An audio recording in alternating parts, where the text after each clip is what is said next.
Adik ipar saya berusia 33 tahun ini. Keluarga yang dinikahinya adalah keluarga terkenal di daerah tersebut. Keluarga pria tersebut menjalankan bisnis besar, memiliki sumber daya keuangan yang kuat dan sumber daya manusia yang luas. Kehidupan sehari-hari kakak ipar selalu tampak sepucat bunga krisan, tapi keponakannya melakukan semua hal buruk dengan menindas teman-teman sekelasnya. Dia berkata dengan nada meremehkan bahwa anak itu masih kecil, jangan terlalu kasar. Ini akan baik-baik saja ketika kamu dewasa. Tapi dia memintaku untuk membantu membawakan hadiah itu, pergi dan minta maaf kepada orang lain. Namun, orang lain salah mengira bahwa anak saya lah yang melakukan intimidasi. Jelas tidak menerima permintaan maaf. Dia bahkan berlari ke sekolah. Saya memukuli anak saya hingga menjadi cacat seumur hidup. Ketika saya mengetahui bahwa saya membutuhkan pengobatan yang mahal, ketika saya ingin meminjam uang darinya, ia justru berkata dengan dingin bahwa hidup juga merupakan penderitaan. Lebih baik menghentikan pengobatan. Setelah berkata begitu, dia langsung mencabut selang oksigen anak saya. Saya tidak tahan, dengan marah mendorongnya dari lantai paling atas. Pada akhirnya, dia dijatuhi hukuman mati. Kelahiran kembali. Saya kembali ke hari ketika putranya menindas teman-teman sekelasnya. Gerbang sekolah ramai pada jam 5 sore, saat anak itu berdiri di barisan kelas dan melambai ke arah saya. Saya pikir itu adalah peragaan ulang adegan sebelum kematian saya, sampai anak itu melompat ke pelukanku, hampir menjatuhkanku ke dalam kepompong. Pikiranku perlahan-lahan kembali ke kenyataan. Anakku mengulurkan tangannya dan melambai padaku. Bu, mataku tiba-tiba menjadi lembab. Tiba-tiba dia memeluknya erat. Anak laki-laki kelas 5 tiba-tiba tersipu malu. UPS, teman sekelasku akan menertawakanku jika mereka melihatnya. Aku menyeka air mata dari mataku. Lepaskan dia. Ayo, ibu, mengantarmu pulang. Anak saya naik keledai listrik. Saya menyadari bahwa saya tidak mengambil rute pulang yang biasa. Saya sedikit bingung dan bertanya bagaimana menuju ke sini. Karena ada kapal asing di sana. Itu adalah keponakanku, menindas anak-anak di kelas bawah di sekolah lain. Dalam kehidupan terakhir saya melihatnya karena saya sedang melewati rumah. Saya hanya melangkah maju untuk mengurus masalah ini, yang Jian seumuran dengan anakku. Namun di usianya yang masih muda, dia sudah menjadi pembohong. Hari ini dia menggunakan alasan sakit perut lagi untuk tidak masuk sekolah. Kakak iparnya meminta izin untuknya. Akibatnya, dia bermain-main dengan beberapa orang kuning kecil di luar, mengepung sekolah dasar lain dan memungut biaya perlindungan. Jika Anda tidak membayar, Anda memaksa orang lain untuk masuk ke selangkangan mereka dan membakar puntung rokok. Dapat dikatakan bahwa dia memainkan trik intimidasi dengan jelas. Belakangan, orang tua lain datang ke gerbang sekolah untuk menghalanginya. Tapi dia masih membenciku karena telah menyelamatkannya. Katakan padaku nama anakku, menjadikan anakku kambing hitamnya. Sialan selama sisa hidupku. Tentu saja, Anda tidak bisa mengatakan ini kepada anak-anak Anda. Saya melihat ke depan. Kami kehabisan susu dan minyak di rumah. Kebetulan kamu pergi membantu ibu membawa barang sepulang sekolah. Oke, anak laki-laki pada usia ini memiliki begitu banyak kekuatan sehingga mereka tidak punya tempat untuk menggunakannya. Anda tentu saja akan senang ketika mendengar kata-kata saya. Yang terpenting Anda bisa pergi ke supermarket. Ngomong-ngomong, dia mendorongku untuk membelikannya mainan. Tunggu sampai kita selesai berbelanja dan sampai di rumah. Kakak ipar saya sedang duduk di ruang tamu bersama ibu mertua saya menonton TV. Ibu mertuaku melirik ke arahku. Nadanya agak menghina. Lin Haoyu sudah berusia 11 tahun. Apakah Anda masih pergi antar jemput sepulang sekolah setiap hari? Lihatlah saat Lin Lu pergi menjemput anak itu. Sampai jumpa, kamu akan tetap terlihat baik. Berbeda dengan rumah orang lain, ibu mertua saya tidak menyukai apapun tentang cucunya. Preferensi untuk cucu, mungkin karena adik iparku kaya. Ditambah lagi dia memiliki kepribadian yang lebih baik dariku. Kapanpun saat ini, dia akan memuluskan segalanya di tengah. Baiklah, keluarga ibu dan semuanya berjalan baik. Kakak ipar, jaga saja anak-anak dan berbahagialah. Dia mungkin juga tidak berbicara. Saya hendak mengatakan sesuatu kepada ibu mertua saya. Putra di sebelahnya tiba-tiba berbicara. Itu nenek yang aku ingin dijemput ibuku. Mengapa kamu di sini? Ibu mertua saya biasanya tidak tinggal di sini. Dia tinggal di rumah kakak iparnya. Bantu dia memasak, mencuci, dan bersih-bersih. Tapi dia tahu kombinasi rumah kami. Ibu mertua saya mendengar anak saya berbicara. Langsung tidak tinggi. Kalau Anda senang, Pak, mari kita bicara. Apa yang salah denganmu? Lagi pula, nenek tidak boleh datang ke rumahmu. Tapi sebenarnya aku tahu. Anak itu hanya bertanya dengan santai. Saya mendorong anak saya untuk mengerjakan pekerjaan rumahnya. Anak baik itu melemparkan tas sekolahnya ke punggungnya. Tindakan menutup pintu membuatnya terbanting keras. Anak-anak pada usia ini agak keras kepala. Nenek melihatnya. Dia bahkan mengejarnya ke pintu untuk memarahinya. Dasar bocah sialan. Apakah kamu sopan? Bukankah ibumu mengajarimu untuk menghormati nenek? Nenek, suara anakku terdengar dari seberang ruangan. Kamu bahkan tidak menyapa ketika datang ke rumahku. Apakah kamu sopan? Apalagi yang dikatakan nenek anak itu? Aku membuka mulut untuk menghentikan omelan itu. Dia akan mengerjakan pekerjaan rumahnya. Jangan ganggu dia. Ibu mertua mendengus. Tegur aku lagi. Lihat betapa melanggar hukumnya kamu selama ini. Aku mengangkat alisku. Bukan anak-anakku yang durhaka, tapi yang Jian, yang sejauh ini belum mendapat kabar. Saya memindahkan minyak ke dapur. Saya pun berlari untuk duduk di sofa. Ibu mertua saya sesekali. Saya akan mengajak adik ipar saya untuk makan. Padahal, jika hubungannya baik, tentu saja saya menyambutnya. Di rumah sedikit lebih hidup, saya tidak bisa membawanya dengan jelas. Ibu mertua dan mengaku sebagai saudara ipar perempuan. Saya tidak ingin melayani. Bukannya aku mencoba mencari tahu. Anakku telah tumbuh begitu besar. Saya belum pernah membeli sekotak susu pun untuk anak-anak saya. Seperti kata-kata kakak iparku, kita semua adalah keluarga. Tidak perlu mengeluarkan uang. Namun suatu kali saya pergi ke rumahnya dan tidak mengambil apapun. Ibu mertua saya langsung membawa saya ke pintu. Dulu, aku selalu mengira suamiku hanyalah seorang saudara perempuan. Sebagai kakak ipar, saya harus lebih toleran. Sekarang hehe, saya ingin ibu mertua saya yang cantik duduk ketika dia melihat saya. Cemberut, mengapa kamu tidak pergi memasak? Aku berkata, oh, Haoyu dan aku baru saja makan di luar. Kenapa kamu belum makan? Aku pura-pura terkejut. Ibu mertua saya baru saja meminta saya melakukannya. Aku menunjuk ke dapur. Aku tidak membeli bahan makanan hari ini. Tidak bisa memasak. Ibu mertua saya akan segera mengirimkannya. Ponsel kakak ipar Huo berdering. Aku menoleh dan melirik ponsel di atas meja kopi. Itu nomor yang aneh. Kakak iparku berkata kepadaku dan ibu mertuaku, membuat isyarat diam. Dia menjawab telepon dengan lembut. Halo, orang di ujung telepon sangat mudah tersinggung. Suara lebih banyak keluar dari RPC. Apakah Anda orang tua yang Jian? Adik iparku masih terlihat seperti angin sepoi-sepoi dan gerimis. Ya, apakah kamu? Mulailah memarahi di sana. Saya bertanya pada Triple X. Anak Anda memukuli anak saya sepulang sekolah. Dia merampok 50 yuan anak saya. Sebagai orang tua, apakah Anda tidak peduli? Saat kakak iparku mendengar keponakannya baik-baik saja. Pada gilirannya, berikan pencerahan kepada orang tua dan anak pihak lain. Jika Anda tidak mengerti, saya akan mentransfer uangnya kembali kepada Anda melalui WeChat nanti. Sikap kakak iparku nampaknya sangat kooperatif. Namun di mata pihak lain, kalimat yang tidak berbahaya ini bisa membuat orang langsung marah. Anak saya baru kelas 2, kelas 5 Anda. Kamu bilang padaku kamu masih kecil. Aneh rasanya memiliki ibu sepertimu. Katakan saja Anda tidak bisa menyelesaikan masalah ini. Kakak ipar saya tidak menyukai suara keras pihak lain. Singkirkan teleponnya. Saya sudah bilang untuk mentransfer 50 yuan kepada Anda. Anak kami baru berusia 11 tahun dan belum dewasa. Tentu saja itu anak-anak dan dia tidak pernah menindas siapapun. Apakah anak Anda yang pertama kali menimbulkan masalah? Suaranya jatuh begitu saja. Ledakan saja di sana. Anda menunggu tenaga kerja dan manajemen. Setelah mengatakan itu, segera tutup telepon. Kakak iparnya mengerucutkan bibirnya dengan acuh tak acuh. Dia bahkan menuduh orang-orang seperti ini sangat tidak kompeten. Saya kira anak-anaknya juga telah diajari hal-hal buruk. Aku mendengus dalam hatiku. Anak-anak yang menindas orang lain, semua karena ada kakak ipar seperti saya. Orang tua yang egois. Orangnya sepucat bunga krisan. Itu hanya pemujaan terhadap keegoisan. Anak-anak setiap orang sangat berharga, tapi keluarganya adalah iblis. Hanya pemikiran bahwa iblis akan segera dihukum. Saya merasa bersemangat. Ibu mertua saya melihat telepon ditutup. Dia juga menggema. Saya masih tidak tahu apakah yang Jian kami telah diintimidasi. Katanya dia sakit perut kemarin. Saya biasanya tidak berani menghancurkan semut sampai mati. Dia tidak tahu apa-apa tentang perbuatan jahat keponakannya. Tapi itu tidak masalah. Masyarakat akan mengajarinya bagaimana berperilaku. Setelah ibu mertua selesai berbicara, dia menjadi cemas lagi. Keponakannya yang berharga perlahan-lahan keluar pada hari itu.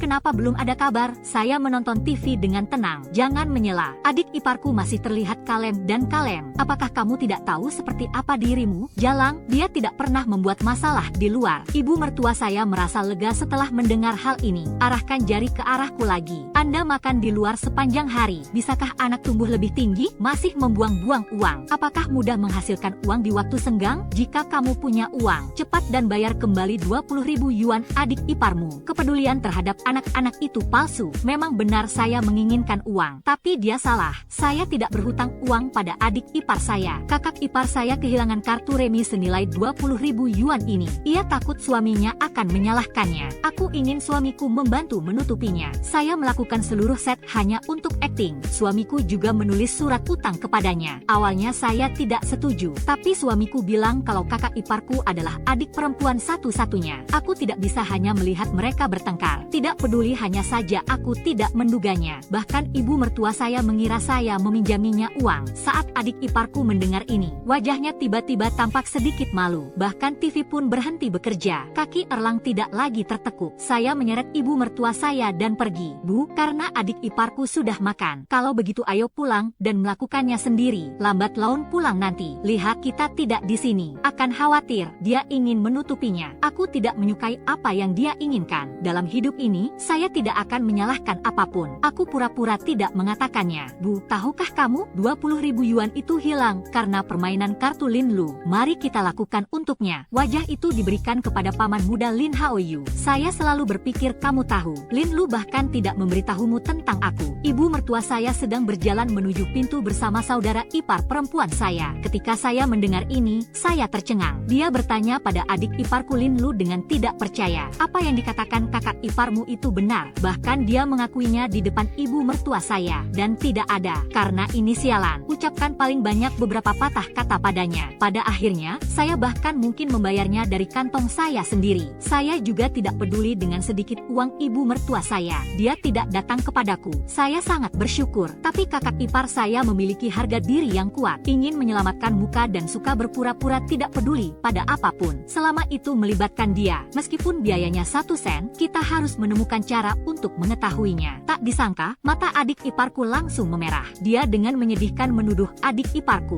Mengapa kamu mengatakan itu? Adikku bahkan menulis surat utang untukku. Bisakah ini juga dipalsukan? Saya tahu Anda iri karena keluarga saya punya uang. Anda ingin membuat perpecahan antara saya dan saudara ipar Anda. Tapi aku tidak pernah ingin kamu membayarku kembali. Sebagai keluarga, menurutku, aku cukup baik. Artinya saya adalah serigala bermata putih. Tidak tahu bagaimana caranya bersyukur. Ibu mertua saya mendengarkan. Pilih untuk percaya tanpa syarat. Segera berbalik dan tegur aku karena adikmu meminjamimu uang. Anda juga menyiramkan air kotor padanya. Apakah Anda masih memiliki hati nurani? Tahukah kamu kalau kakak iparmu tidak suka dia bermain kartu dan kamu sengaja mengatakan itu? Suatu berkah saya bisa berada di sini hari ini. Jika kakak iparmu ada di sini, apakah ini masih bisa menampungnya? Oke, kalau saja saya tidak ke sana hari itu, saya masih ingin percaya itu benar. Bukankah dia hanya berpikir itu saudaranya? Apakah Anda yakin Anda akan berada di sisinya? Tidakkah menurutmu air matanya berharga? Hari ini saya menelepon suami saya di depan umum. Tentu saja kita bisa mengungkap kebohongannya. Tapi di depan ibu mertuaku, tiba-tiba aku merasa bosan. Ibu mertua saya tidak melakukan apapun selain memarahinya. Tidak ada yang bisa dilakukan. Saya ingin menjadi suaminya. Robek penyamarannya selapis demi selapis. Dini hari berikutnya, saya mengirim anak-anak saya ke sekolah. Baru saja bertemu secara kebetulan. Saya melihat saudara ipar saya mengirim yang pergi. Jian menunggu anak-anak masuk. Saya sengaja mengatakan, Jian, apakah kamu baik-baik saja kemarin? Kakak ipar saya mungkin mengira saya sedang membicarakan yang Jian yang sedang diare. Aku melambaikan tanganku dan tidak apa-apa. Itu sudah hilang. Saya tidak bisa mengatakannya dengan jelas. Sengaja berbicara dengan ayam dan bebek. Itu bagus. Kemarin saya mendengar orang tua orang lain menelepon. Saya pikir ada masalah. Kakak ipar mengerutkan kening. Tidak mengerti apa yang saya katakan. Siapa yang menelepon? Ada apa? Kakak iparku bekerja di bidang teknik. Saya punya sedikit uang di tangan saya. Lin Lu pada dasarnya bertanggung jawab atas segala sesuatu di rumah. Bukannya kakak iparku tidak mau mengurusnya. Sejauh yang aku tahu, awalnya kakak ipar saya juga mengasuh anak sendirian. Dapat dikatakan bahwa dia adalah orang baik yang jarang memasak. Tapi kata Lin Lu, seorang pria yang berjalan di sekitar rumah setiap hari. Iklim seperti apa yang bisa terjadi? Dan saya tidak keberatan hal-hal ini merepotkan. Saya bisa mengurus anak-anak dan pekerjaan rumah. Dia tidak perlu khawatir untuk membangun reputasi sebagai istri yang baik. Perlahan mendorong adik iparku keluar dari pintu. Saya membiarkan saudara ipar saya tinggal dan minum di luar setiap hari. Dan mengatakannya dengan sangat murah hati. Aktivitas sosial adalah hal yang lumrah bagi pria. Setidaknya buktikan kemampuannya. Hanya sampah yang tinggal di rumah. Kami telah menasihatinya sebelumnya. Katanya kakak iparku ada di luar seperti ini. Apa yang harus dilakukan jika Anda berselingkuh? Kakak iparku tersenyum. Aku yakin dia tidak bisa hidup tanpaku. Bahkan jika jika Anda bertemu wanita lain hanya impulsif, hanya akulah pelabuhannya, dan itu membuktikan bahwa dia sangat menarik, bukan? Saya tidak peduli jika dia punya simpanan, selama dia tidak membawanya pulang. Saya bisa menutup mata. Wanita baik sepertiku akan sangat disayangkan jika dia kehilangan saya. Teori cuci otaknya sendiri. Saya harus mengatakan ini sangat kuat, namun pada akhirnya dia selembut bibirnya, masih benar-benar bisa melakukannya. Saya juga sangat penasaran. Lagi pula, aku sudah melihatnya dengan mataku sendiri. Kakak ipar berpegangan tangan dengan seorang gadis cantik di mal. Saya bahkan mengingatkannya dengan bijaksana, tapi dia tidak mendengarkan. Menurutnya botol induknya mahal. Saya melatih Yang Jian menjadi sangat baik. Dia bersedia. Aku juga tidak tega meninggalkan anak-anakku. Dia benar tentang hal itu. Kakak iparku telah dicuci otak oleh Lin Lu. Saya pikir Yang Jian adalah anak yang sangat baik dan penurut, dan Yang Jian melakukan hal yang sama di depannya. Anak-anak itu pintar, ketahui siapa yang harus menyenangkan. Dia bisa mendapatkan keuntungan. Jelas sekali dia menggunakan ibunya untuk membujuk ayahnya. Belajar dengan sempurna. Jadi jika dia mengenal putranya, faktanya dia adalah bajingan yang menindas teman-teman sekelasnya. Apa yang akan terjadi? Saya melihatnya seperti ini. Segera berpura-pura dia mengatakan hal yang salah. Tidak apa-apa, tidak masalah. Saya membuat kesalahan. Selama anak sakit dan sembuh, tidak apa-apa. Kalau begitu aku akan kembali dulu. Setelah mengatakan itu, saya menaiki keledai listrik dan pergi. Kakak iparku sangat jenius. Tentu saja Anda bisa melihat apa yang saya sembunyikan. Melalui kaca spion, saya telah melihatnya mulai menelepon. Dia pasti menanyai adik iparku. Seperti yang diharapkan, sekitar 10 menit berlalu, telepon saya berdering. ID penelepon Lin Lu. Tentu saja saya ingin mengambilnya. Lagi pula, hal itu bisa membuatnya jengkel. Saya suka mendengar dan melihat. Saya baru saja menekan tombol jawab. Belum sempat berbicara, suara marah Lin Lu terdengar. Kakak ipar, apakah kamu memberitahuku? Suamiku Yang Jian menindas teman-teman sekelasnya. Bukankah aku terus mengatakannya tadi malam? Apakah Yang Jian tidak pernah mengambil inisiatif untuk menindas orang lain? Ternyata dia mengerti di dalam hatinya. Aku meringkuk di bibirku. Cobalah untuk tidak membiarkan dia mendengar harga diriku. Tidak, aku hanya khawatir. Apakah ada orang tua lain yang mempersulit anak-anak mereka? Saya dengan santai bertanya bagaimana keadaan anak-anak. Saya tidak tahu kapan saya melihatnya. Saya tidak mengatakan apapun lagi. Kamu dan kakak iparmu tidak akan bertengkar karena hal ini, kan? Saya mengatakannya dengan tulus dan sopan. Saya juga mengungkapkan kekhawatiran saya tentang anak-anak saya di setiap kesempatan. Saya membantunya menyembunyikan kebenaran. Bagaimana dia bisa berani terus menggangguku? Jika dia benar-benar menegurku sekarang, jika Anda masih khawatir, saya akan memberitahu Anda secara langsung kebenaran tentang suaminya. Lin Lu meneguk air di ujung telepon yang lain. Sepertinya dia sangat marah. Dia memberitahuku dengan marah. Setelah, bisakah kamu berhenti memberitahu kakak iparmu bahwa dia ingin mengatakan sesuatu? Apakah Anda ingin melihat kami bertengkar? Tentu saja aku ingin. Aku masih ingin melihatmu bertarung. Ketika saya berpikir untuk mencabut tabung oksigen anak saya di kehidupan saya sebelumnya, saya berharap dia bisa menjadi lebih cacat dan lebih baik. Apakah suaminya orang baik? Saat anak saya di rumah sakit, Shuidichi, mereka semua disingkirkan oleh dia dan saudara ipar perempuan serta ibu mertua saya. Untuk memajukan uang proyek, dia berhutang pada orang lain,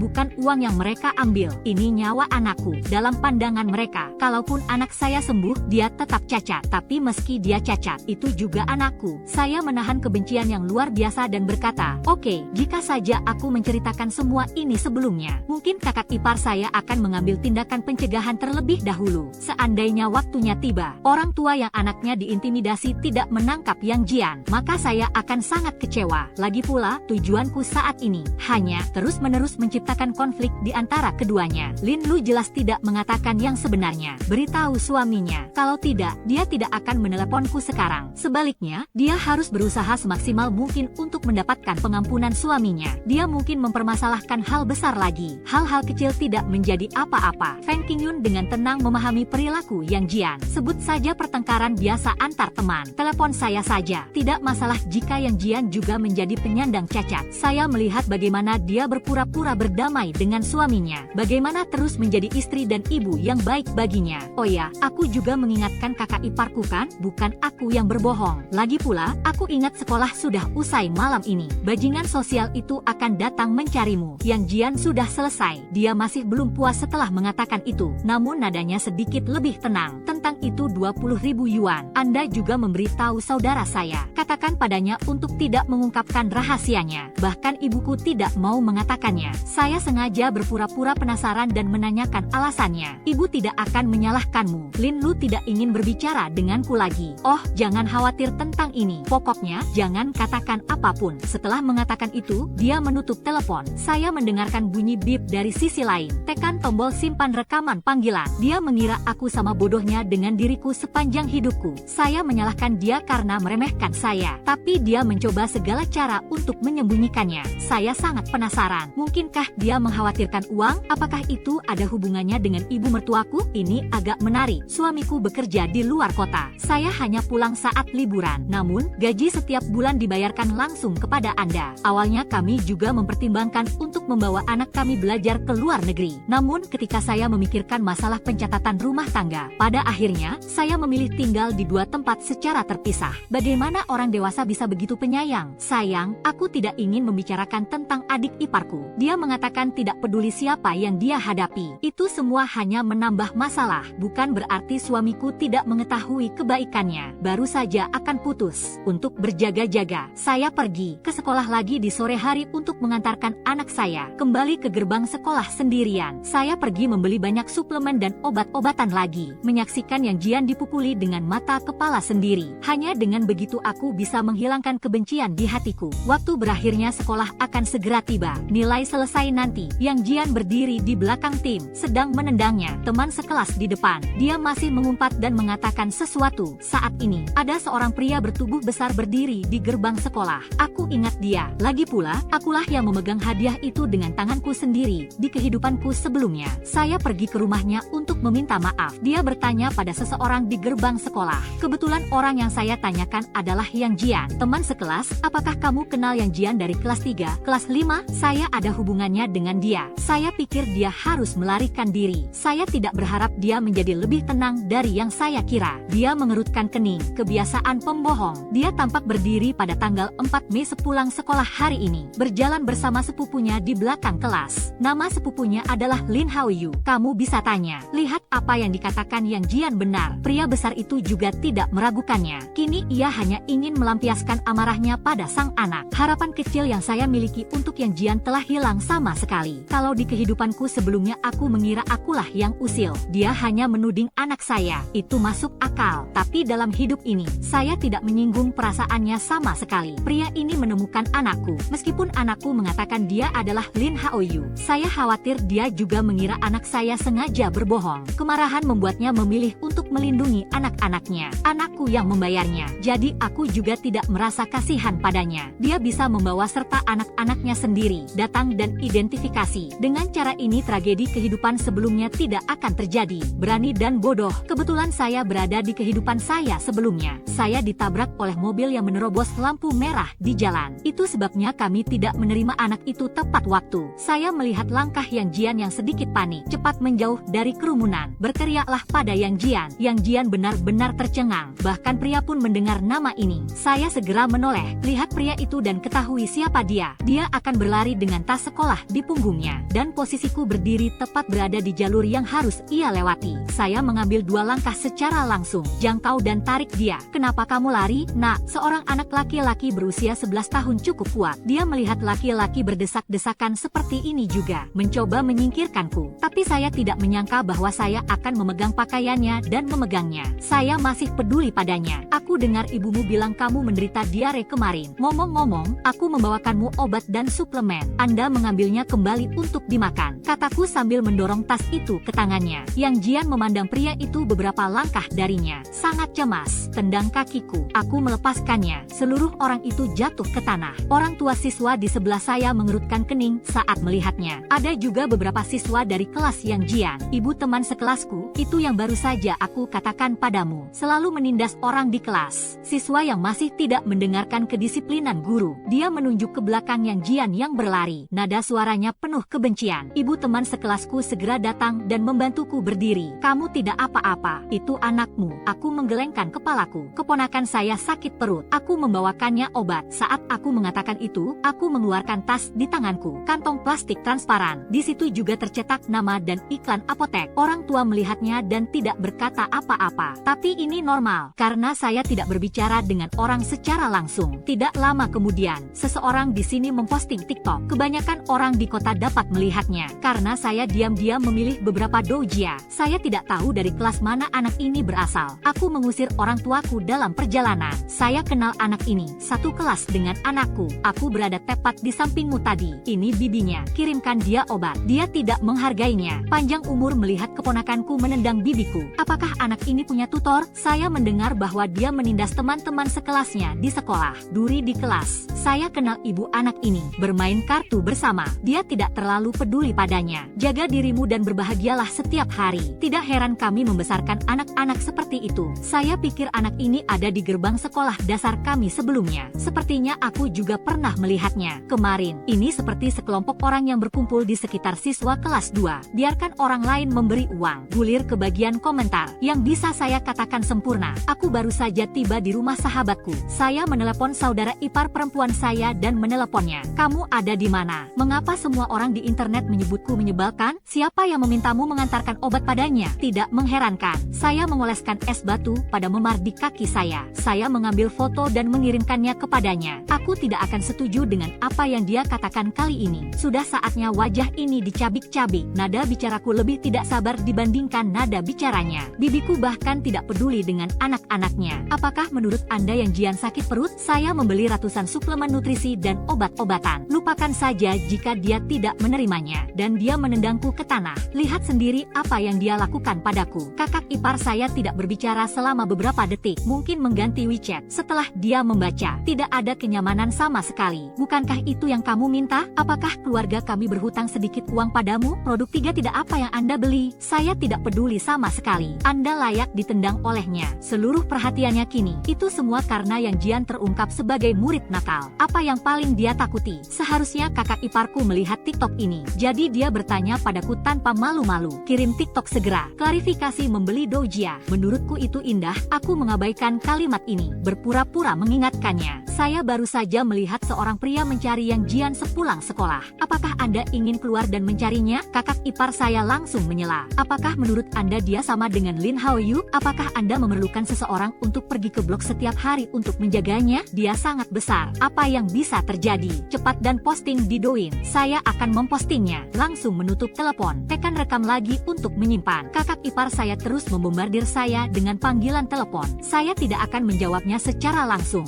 Beberapa saat kemudian, ibu mertuaku juga meneleponku. Ini untuk memindahkan pasukan penyelamat. Tidak apa-apa bermain denganmu. Saya menekan tombol jawab. Ibu mertuaku memanggilmu kakak ipar saat dia membuka mulut. Meneleponmu untuk waktu yang lama. Kenapa kamu tidak menjawab? Saya tersenyum dan tidak menjawab jika saya tidak mau. Ibu mertua, jika kamu punya kemampuan, jangan jawab teleponku. Saya gantung. Tutup telepon dan masukkan naga ke dalam daftar hitam. Aku akan membuatmu kesal dalam beberapa menit. Suamiku juga menelepon. Pasti mereka berdua yang mengajukan pengaduan. Saya akan menghubungkan. Halo. Suamiku mungkin sedikit bingung. Tanyakan langsung pada ibu dan ibu apakah mereka pernah bertengkar? Mengapa Anda tidak menjawab panggilan mereka? Saya langsung menangis. Suaranya tercekat oleh isak tangis. Saya mengiriminya cedera kaki dan video TikTok saya. Lihat bagaimana yang Jian menendangku. Saya menganggap diri saya sebagai seorang bibi. Anak sedang sakit. Membeli beberapa untuknya. Apakah saya salah mengonsumsi suplemen? Suamiku juga marah setelah menontonnya. Jika Anda tidak ingin menjawab telepon, jangan jawab. Bagaimana kabar kakimu? Bisakah kamu berjalan? Tentu saja saya bisa berjalan. Kalau tidak, untuk apa aku kembali ke rumah sahabatku? Tapi aku harus berpura-pura tidak bisa pergi. Aku bahkan meminta sahabatku untuk menjemputku. Setelah mendengar ini, suamiku memintaku membelikan beberapa hadiah untuk sahabatku. Katanya dia akan kembali besok. Menutup telepon. Saya sudah menantikannya. Tapi saya lebih penasaran kemana yang Jian pergi. Apakah kamu sudah tertangkap? Jika dia melarikan diri, maka aku akan sedih. Aku dan anak-anakku tidak pulang sama sekali malam itu. Saya membawa adik ipar dan ibu mertua saya. Mungkin dia langsung pergi ke rumahku. Melihat mereka membuatmu marah. Pada jam 89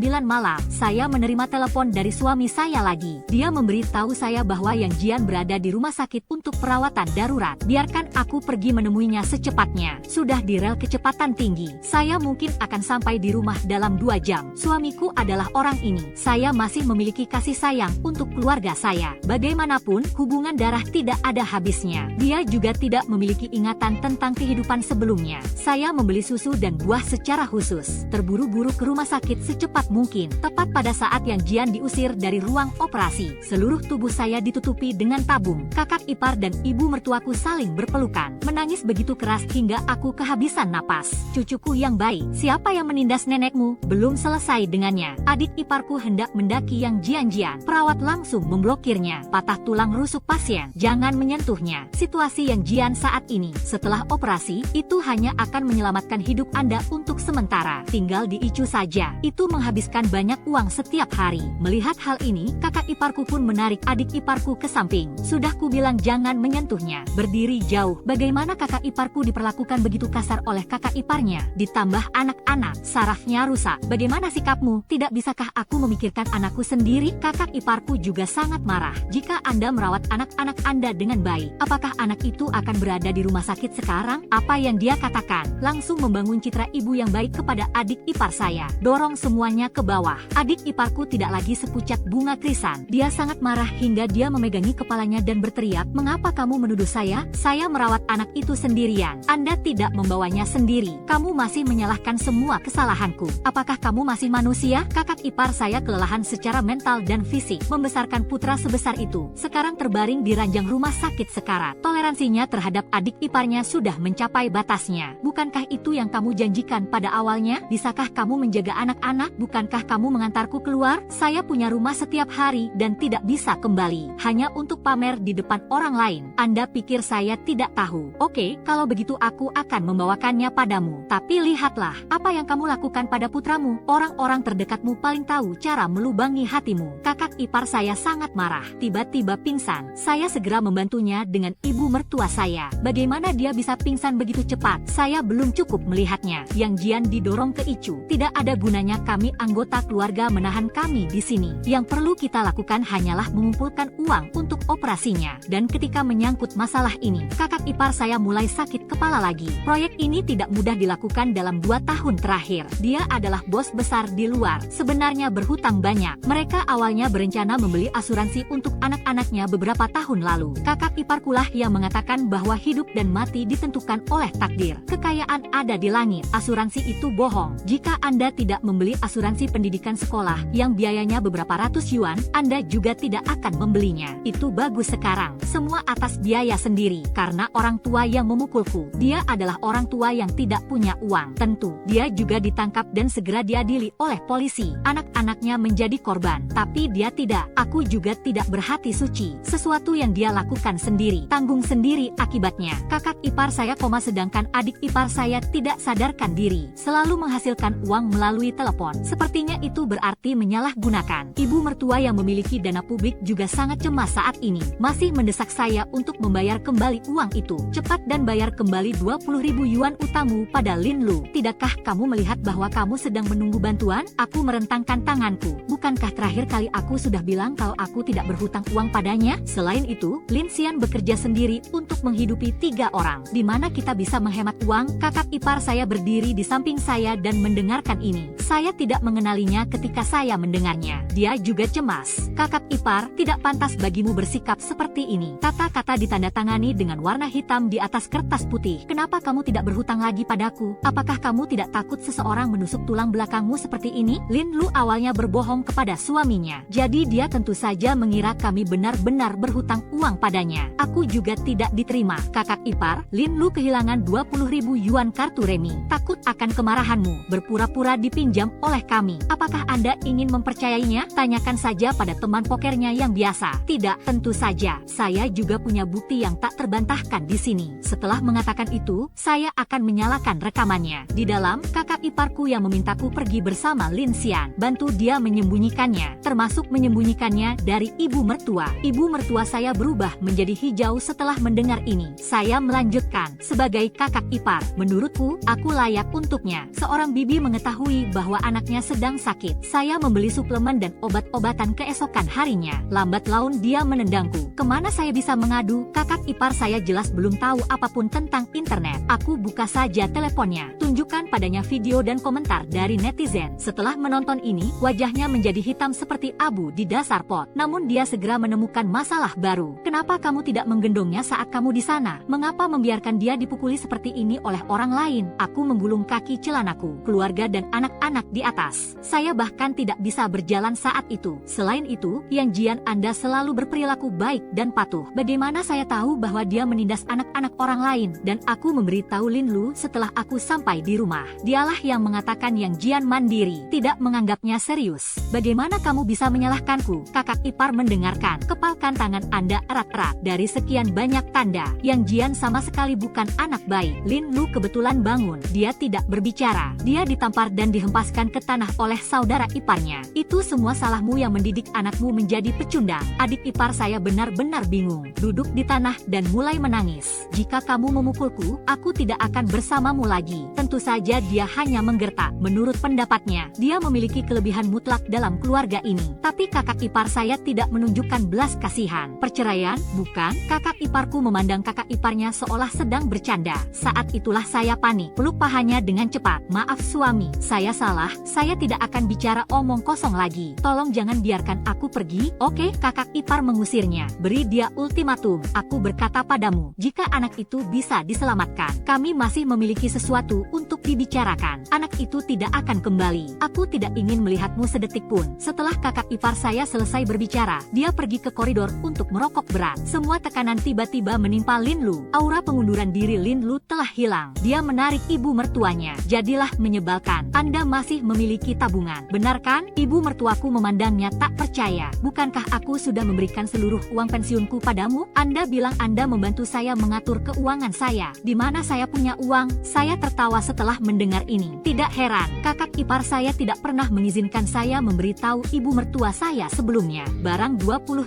yuan. Tampaknya kemungkinan besar uang itu akan hilang. Lin Lu tidak menyembunyikannya lagi, karena saya tidak bisa menyembunyikannya. Maaf Bu, semua uang itu hilang. Saya tidak melakukannya dengan sengaja. Saya juga ingin mendapat penghasilan lebih banyak. Sekarang menjadi semakin penting apakah Anda masih punya uang atau tidak. Tentu saja ibu mertuaku tidak melakukannya. Itu seluruh uang pensiunnya. Seluruh tabunganku selama bertahun-tahun hilang ke tangan adik iparku. Ibu mertua saya merasa pusing saat menutup mata. Saya segera pergi untuk mencubitnya di antara orang-orang. Ibu mertua saya terpaksa menghidupkan telepon. Kakak iparku tidak peduli dengan tubuhnya. Dengan putus asa meminta uang. Ibu mertua membunuh bayinya untuk pertama kalinya. Putri, kamu membunuhku. Kakak ipar saya melihat bahwa ibu mertuanya tidak dapat memperoleh sepeser pun darinya. Mengalihkan pandangannya ke arahku lagi. Kakak ipar, tolong pinjami saya sejumlah uang. Saya pasti akan membayar Anda kembali di masa depan. Saya melirik Yang Jian di unit perawatan intensif. Kembalikan apa yang dia katakan di kehidupan sebelumnya. Sekalipun dia diselamatkan, dia tetap akan menanggung akibatnya. Mungkin juga sudah mati. Kakak ipar saya datang dan menggaruk wajah saya seperti dia gila. Detik berikutnya, dia ditampar keras lagi ke tanah. Suamiku masih menyeret kopernya. Setelah memukuli Lin Lu, tangannya masih gemetar. Bagaimana caramu berbicara dengan kakak iparmu? Lin Lu menutupi wajahnya. Tidak dapat menerimanya untuk sementara waktu. Dulu, dia selalu mengikuti kakaknya. Kenapa tiba-tiba berubah? Dia pikir itu semua salahku. Itu kamu, itu pasti kamu. Kaulah yang menimbulkan masalah. Lin Xian berhenti di depanku. Kan, aku masih belum tahu siapa kakak iparmu. Saya tidak tahu siapa kamu. Sudah kubilang sejak lama. Tempatkan pikiran Anda lebih banyak di rumah. Minumlah lebih sedikit sup ayam untuk jiwa. Jika Anda tidak mendengarkan, lebih baik sekarang. Anak itu hancur. Lin Lu berpikir. Lin Xian masih memiliki hubungan kakak adik dengannya. Menarik kaki celananya. Saudaraku, bukankah rumahmu dijual? Apakah Anda sudah menjual rumah itu? Lin Xian tertawa dengan marah. Mengapa Anda tidak menjual rumah Anda? Lin Lu menangis lagi. Rumah dan mobil kami sudah lama digadaikan. Saya tidak bisa bergerak sama sekali sekarang. Jika kamu tidak membantuku, maka saya tidak punya pilihan selain mati. Menurut dia, seberapa berhargakah hidupnya? Tapi saya masih melihat Lin Xian. Bagaimanapun, dia adalah saudara perempuannya. Bisakah dia menjadi kejam dan mengabaikannya? Apa yang baru saja dia lakukan sudah cukup mengejutkanku. Lin Xian benar-benar ragu-ragu. Dia menyatakan bahwa hal itu sebenarnya tidak mungkin. Coba saja Shui Dici. Lin Lu melihat harapan baru. Mulailah bermain-main sekarang. Tapi saya tidak menyangka, dia baru saja mengirimkan link ke Shui Dici. Seseorang di setiap kelompok mulai berkata, bukankah ini yang menendang bibinya? Apakah kamu masih menindas anak teman sekelasmu? Bagaimanapun, saya tidak akan menyumbang. Kejahatan akan dihukum. Siapapun yang ingin memarahi saya akan memarahi saya. Merugikan diri sendiri. Mereka pantas mendapatkannya setelah bekerja seharian. Mengumpulkan puluhan ribu dolar. Tapi tidak cukup. Anjing Lin Lu melompati tembok. Dia berlutut dan memohon ibu mertua saya untuk menjual ginjalnya untuk mengumpulkan uang. Tentu saja ibu mertua saya tidak setuju. Ia pun mulai membujuk adik iparnya untuk memiliki bayi. Entah dia mengatakannya atau dia menyelamatkan hidupnya. Dia mungkin juga menjadi sayuran selama sisa hidupnya. Anak-anak masih bisa dilahirkan kembali. Tapi meski kemungkinannya kecil, orang tua tidak bisa menyerahkan anak-anaknya. Belum lagi apa yang dikatakan dokter, kemungkinannya kecil untuk berada dalam kondisi vegetatif. Lin Lu tidak peduli dengan kehidupan anak orang lain, tapi anak-anaknya sendiri. Tidak mungkin dia tidak peduli. Dia menipu ibu mertuanya untuk pergi ke atap, mendorongnya ke bawah, dan semua ini dia kebetulan dilihat oleh Lin Xian yang sedang pergi ke balkon untuk merokok. Ia juga mengatakan ibu mertuanya meninggal secara tidak sengaja, ingin menipu asuransi bernilai tinggi, tapi dia tidak tahu. Kami selalu membayar asuransi ibu mertua saya. Saya berada di sore hari ketika Yang Jian mengalami kecelakaan. Pertama, saya mengirim anak itu ke rumah sahabat saya. Kemudian saya pergi ke perusahaan asuransi untuk membatalkan polis. Saya tidak bisa memberi mereka 1 sen pun. Tentu saja saya tidak bisa memprediksinya. Pemimpin akan mengambil tindakan ekstrim seperti itu. Dia mengambil air dari keranjang bambu dengan sia-sia. Dan Anda malah menyalahkan saya. Itu saja Anda. Mengapa Anda ingin menyerahkan kebijakan itu? Saya melihat betapa marahnya dia. Menganggapnya lucu. Mengapa saya harus membeli asuransi untuknya? Aku bodoh sebelumnya. Saya tidak tahu bagaimana menolak memperlakukan Anda sebagai sebuah keluarga. Sekarang saya bangun. Coba lihat saja. Saya merasa jijik. Kakak iparku ingin mencabik-cabikku. Suamiku berdiri tepat di depanku. Apakah Anda akan menyerah atau haruskah saya memanggil polisi? Dia mengeluarkan video yang diambil dengan ponselnya. Bukti kuat. Lin Xian tidak lagi memiliki perasaan apapun terhadap adiknya. Meskipun dia membenci ibunya, tapi dialah juga yang melahirkannya. Mati di tangan adikku sendiri seperti ini. Kasih sayang terakhir yang dia miliki padanya menghilang. Lin Lu masih belum tahu bagaimana harus bertobat. Ibu berusia lebih dari 60 tahun. Apakah kamu tidak akan mati cepat atau lambat? Tapi jalangku, dia baru berusia 11 tahun. Jika kakak ipar saya tidak menyerahkan asuransi ibu saya